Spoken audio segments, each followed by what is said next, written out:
جی Akhtari channel subscribe کریں، bell icon کو press کریں اور شیئر کریں۔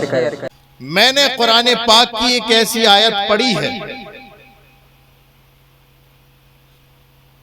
کہ اگر انسان اس آیت پر عمل کر لے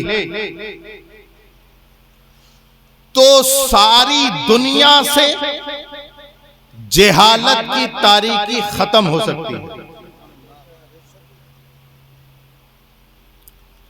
آج دستار حفظ عمل میں آئے گی، اسی تعلق سے میں نے قرآن پاک کی آیت پڑھی، افلا یتدبرون القرآن ام علی قلوب اقفالها۔ اللہ رب العزت نے اس آیہ کریمہ کے اندر ایک بہت بڑی بیماری کا ذکر کیا، اور وہ بیماری کیسے ختم ہوگی اس کا بھی ذکر کر دیا۔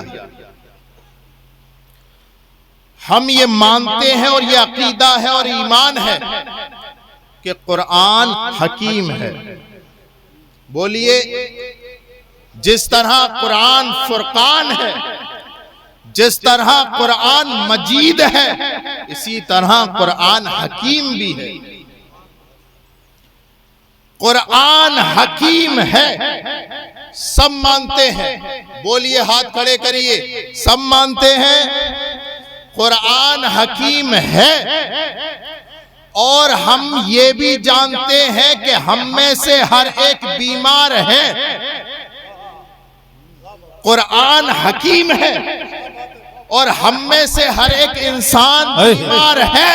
تو اے لشکر پر والو، اس قرآن حکیم سے اپنے مرض کا علاج کیوں نہیں کرتے؟ واہ واہ واہ، نعرہ تکبیر، نعرہ رسالت، فیضان جنہٹا شریف، سادات جنہٹا شریف، اصلاح معاشرہ کانفرنس و جشن دستار بندی۔ قرآن حکیم ہے۔ حکیم ابو نصر کا نام سنتے ہی تڑپ جاتا ہے کہ ان کے پاس لے چلو، وہ قرآن سے بڑا حکیم کوئی نہیں ہے۔ ہم اپنے مرض کو بھی جانتے ہیں اور علاج کہاں ہوگا اس کو بھی جانتے ہیں۔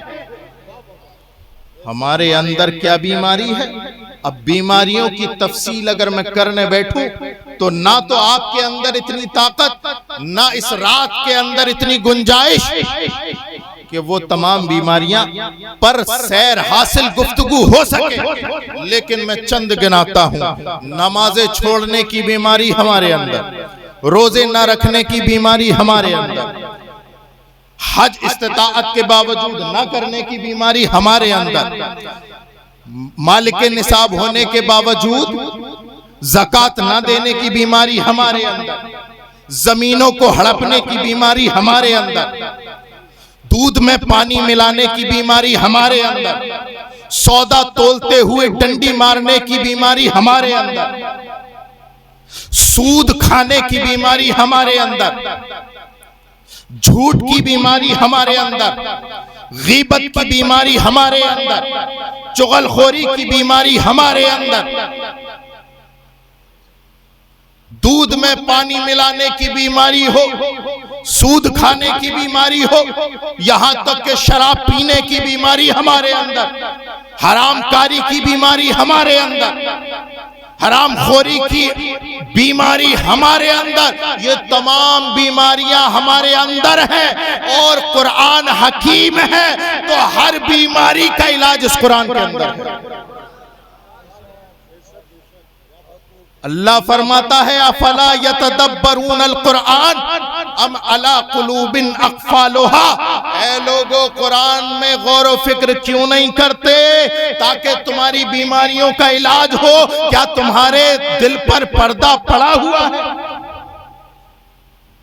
کیا تمہارے دل پر پردہ پڑا ہوا ہے کہ تم اس قرآن سے اپنا علاج کیوں نہیں کراتے؟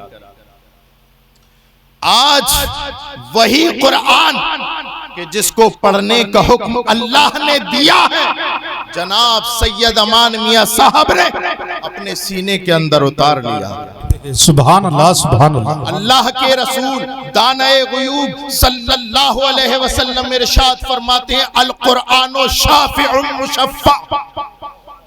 سرکار فرماتے ہیں قرآن ایسا شفاعت کرنے والا ہے کہ کل قیامت میں اس کی شفاعت قبول کی جائے گی. بے شک بے شک. اللہ کے رسول ارشاد فرماتے ہیں القرآن شافع مشفع وماحل مصدق.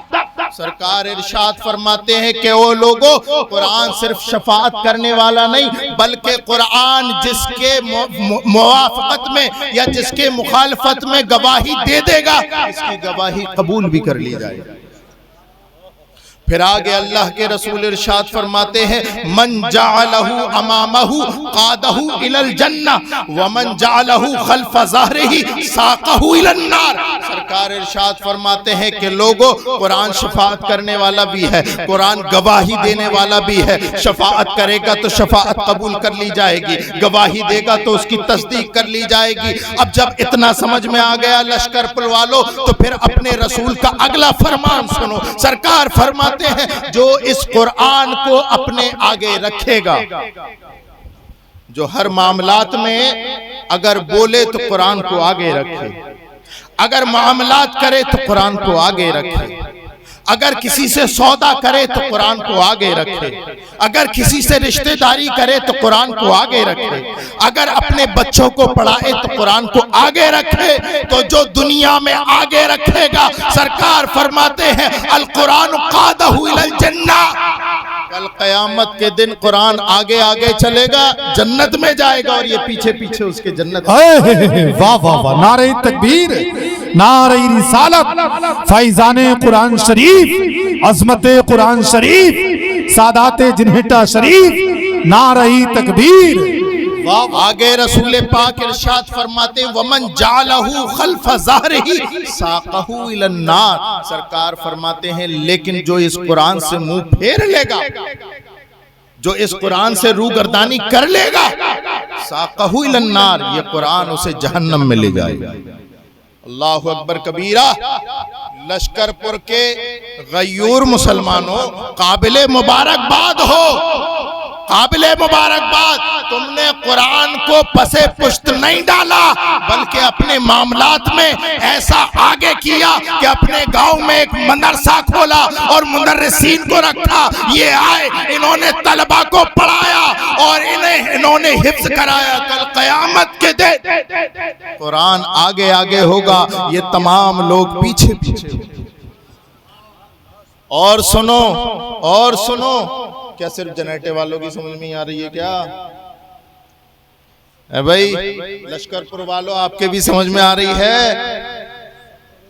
سبحان اللہ, سبحان اللہ سبحان اللہ. اب باتیں کہنے کو تو بہت ہیں, باتیں کہنے کو تو بہت ہیں.